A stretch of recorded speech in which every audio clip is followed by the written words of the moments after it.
There's nothing normal about the sound of a metal locker slamming shut in a hallway where every door is rusted open.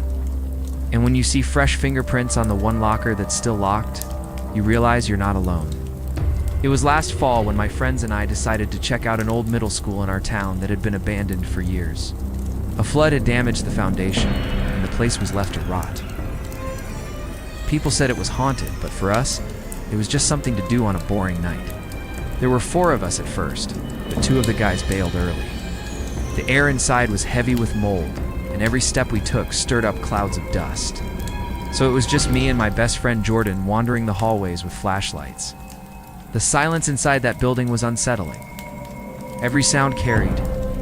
Our footsteps echoed so loudly, it felt like someone else was following close behind. The walls were peeling, the ceiling sagged in spots. Those old motivational posters, the kind that used to say, "Reach for the stars," clung to the walls with one corner, swaying slightly in the draft. That's when we heard it. A sharp metallic bang. We froze, lights darting across a long stretch of lockers.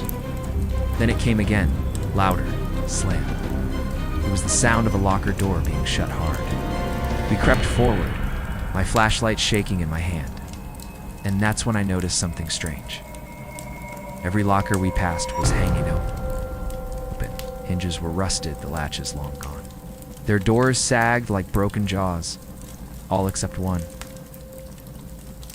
At the far end of the hallway, a single locker stood shut, and it was rattling. The handle quivered, the metal vibrating like something inside was trying to get out. Slam. The sound ricocheted down the hallway, bouncing off the tile. I whispered that maybe it was an animal, but the truth was obvious. No raccoon could slam a door like that. Jordan nudged me. "Open it," he whispered. I shook my head, but he stepped closer anyway. That's when I saw it. The locker was covered in a thick film of dust, like every other one in the hallway. But streaking across the handle were 5 clear fingerprints, perfectly fresh. Like someone had just touched it. I felt the bottom of my stomach drop.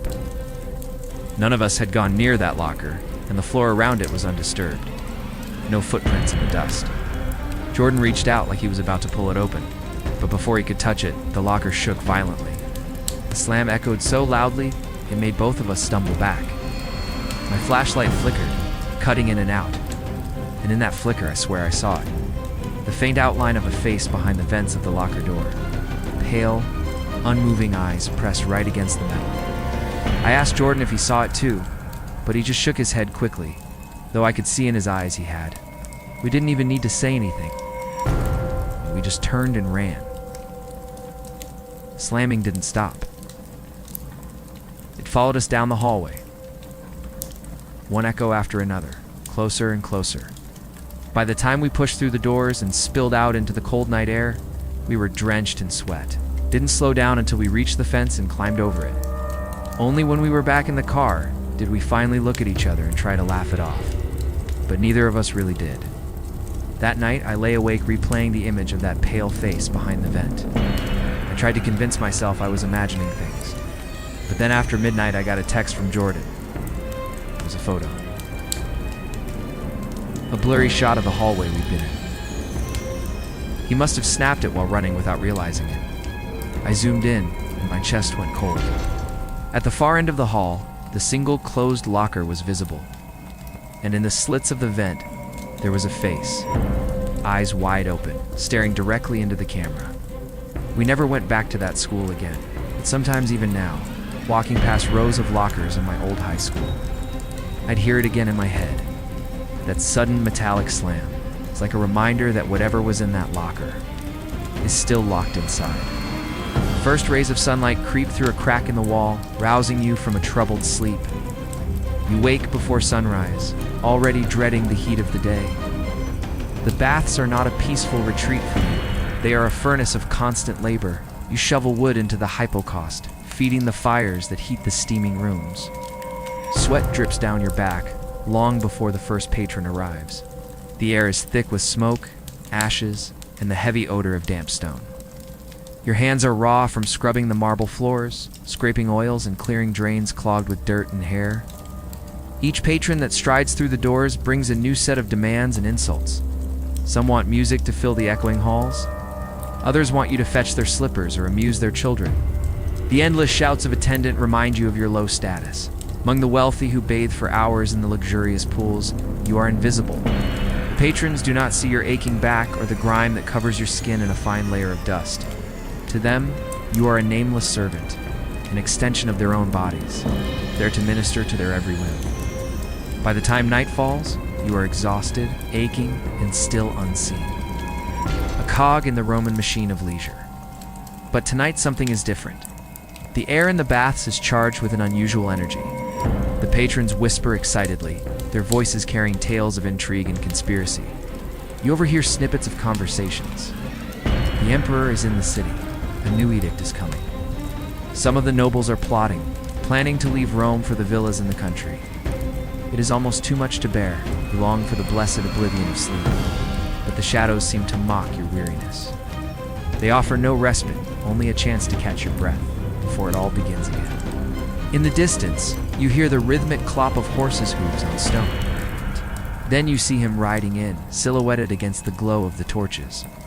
Emperor Hadrian, the ruler of the world, is passing by the baths on his way to the gladiator games.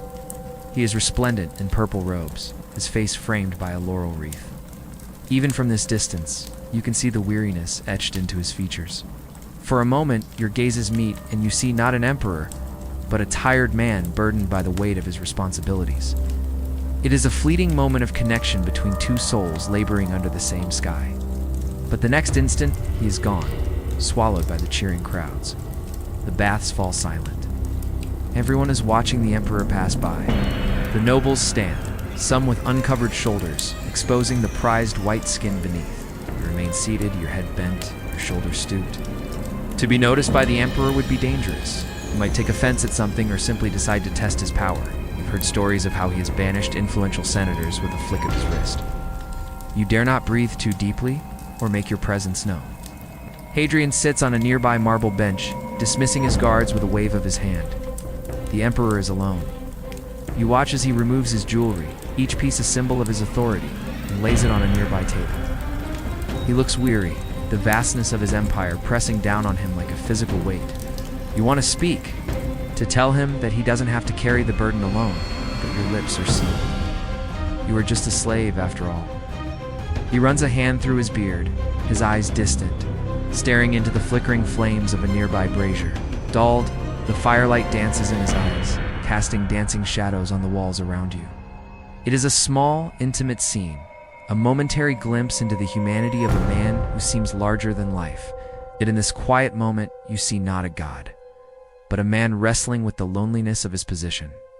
For a brief, stolen moment, you feel a kinship with the emperor, a shared understanding of the burdens of existence. In that instant, the barriers of rank and servitude crumble away. But it is a fragile connection, tenuous and doomed to be broken. He will rise to power, to glory, and you will remain in the shadows.